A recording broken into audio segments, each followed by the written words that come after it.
Hello नमस्ते आइचन भ्लगमा सबै नेपाली दाजुभाइ तथा दिदीबहिनीहरूलाई सबैलाई नमन गर्न चाहन्छु। देशमा विदेशमा बस्नुभएका सबै दाजुभाइहरूलाई सुस्वास्थ्य दीर्घायु को कामना गर्दै आज हाम्रो देश कुन ठाउँबाट कुन ठाउँमा गइरहेको छ गतिमा भन्ने कुराहरू सबै कुराहरू जानकारी हजुरहरूले पाइसक्नु भएको छ। र म आइचन भ्लग, मेरो नाम अब लगभगले चिन्नुहुन्छ हेमलाल भण्डारी भनेर। मेरो खास घर चाहिँ अब नलपरासी जिल्ला मितकरम गाविस वार्ड नम्बर 6 मेरो पहाड घर है, कहिले बौदी कालिका। र म भुपराज भण्डारीको छोरो। र हेर्न सक्नुहुन्छ म यो दलदलेमा आज मलाई धेरैभन्दा धेरै खुसी लाग्छ। दाइहरूसित नि भेटघाट भयो। के हो नि दाइ भनेको त यस्तो हो भनेर भन्नुभएको छ। र म आज रोकिएर यो के भन्छ अरे म हजुरहरूलाई देखाउँछु घन्टी। यो एउटा यो अब कुनै पनि मान्छेले केही गर्न सकेनन् कुनै पार्टीकाले भनेपछि अब मान्छेहरूको मन चेन्ज भइसकेको छ। हाम्रो मेरो पनि मन चेन्ज भइसकेको छ। र सबैजनालाई मैले के अनुरोध र आग्रह र नमन गर्न चाहन्छु भने भन्न चाहन्छु, देशको माया छ भने असली नोकरलाई राख्न सिक्नुहोस्, चुन्न सिक्नुहोस्। मेरो कुराहरूलाई अब तपाईँहरूले कति गौर गर्नुहुन्छ। र आइचन भ्लगमा जतिले पनि हेर्नुहुन्छ होइन, सबैले लाइक पनि अब मन परेकाले लाइक गर्नु होला, नत्र त्यस्तो जबरजस्ती लाइक चाहिँ नगर्नु होला। सेयर पनि जबरजस्ती छैन केही कुराहरू पनि। र हेर्न सक्नुहुन्छ दलदलेमा यो ठाउँमा हाम्रो मैले मेरै भन्न चाहन्छु है, हाम्रो त अलि टाढाको कुरो हुन्छ होइन। र अब ल मेरो बुवाहरूलाई चिन्नुहुन्छ होला भुपराज भण्डारी भनेपछि यता बौदी कालिकातिरकाले। र त्यो पनि हाम्रो आशा हो। र यो आशालाई पनि म अमला ठडाएर भन्न के चाहन्छु भने जति हामीले पार्टी भनेर हामीले आशा गरिरहेका छौँ नि, त्यो आशालाई चाहिँ अब टुट्न दिन हुँदैन। र यहाँका हाम्रा जनताहरू के भन्न चाहन्छु भने जति पनि जनताहरू हुनुहुन्छ उहाँहरूले चाहिँ असली काम गर्ने मान्छे, असली नोकर भनेर भनिन्छ के, काम गर्नलाई नोकर अथवा वर्कर भनिन्छ, चिन्न जान्न पर्यो। तपाईँहरूले काम गर्ने मान्छेको मासु र भात अन्त र अन्य एभ्रिथिङ खाइपी गरेर कहिले देश बनाउन सक्नुहुन्छ? पहिला त तपाईँ मालिक सुध्रिनुहोस्, मालिक भनेको जनता सुध्रिनुहोस्, सोच बदल्नुहोस्। अनि 2084 आउनुभन्दा पहिला एकजना मान्छेलाई तपाईँ उठ्नुपर्छ भने सब गाउँको मान्छेहरू भेला भएर त्यो सधैँ मान्छेलाई तपाईँले उठाउनुहोस् निश्चल भावनाले, पार्टीको भावनाले होइन, निश्चल भावनाले।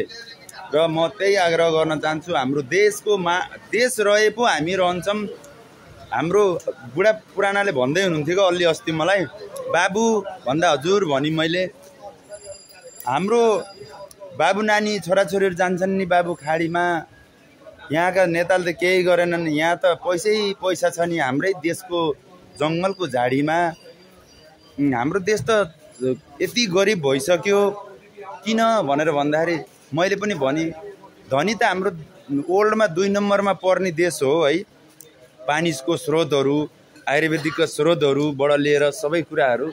र अब त्यो त तपाईँहरू मालिकले चुन्न झन्डा बोकेर हिँडिदिनु भयो, यो नोकर त्यो नोकर भनेर। तर तपाईँहरूले असली काम गर्ने वर्करलाई चिन्न नसक्दाखेरि यो कम्युनिटी, यो तपाईँको यो खाइपी भित्र घुसपेट यो सबै कुराहरू हुँदाखेरि चाहिँ यो म भन्छु पार्टी भनेर सबै पार्टीमा राम्रो पनि हुँदैनन्।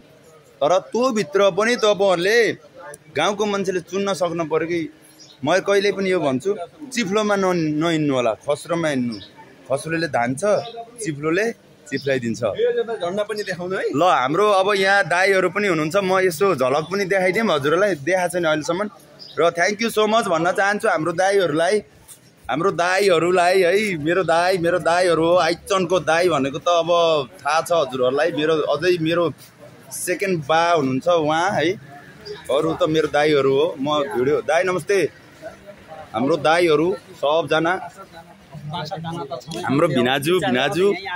र हेर्न सक्नुहुन्छ हाम्रो यो प्लेस तपाईँहरूले हेर्न सक्नुहुन्छ दलदले है, यो दलदलेको चोक हो। र यसो आसी चाहिँ यो घले भनेर हाम्रो दाइको एउटा यस्तो चस्माको पसल, कस्तो राम्रो चस्माहरू दिनुहुन्छ यहाँ दाइले बेच्नुहुन्छ।